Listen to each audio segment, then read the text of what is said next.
Hello guys! Welcome back to our YouTube channel. It's me, Aina.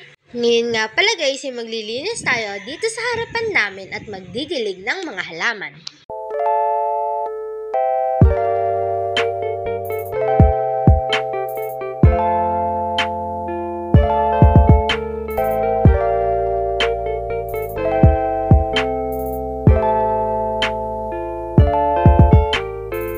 Dalawang beses nga pala dapat dinidiligan ng mga halaman, isa sa umaga at isa sa hapon.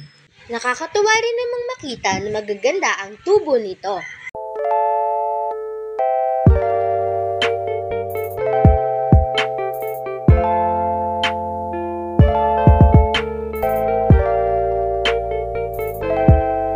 Ayun guys, tapos na tayong magdilig ng mga halaman at maglinis ng harapan.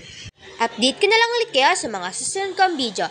That's all for today guys. If you like our video, don't forget to buy us a cup of Coke or coffee and see you next time.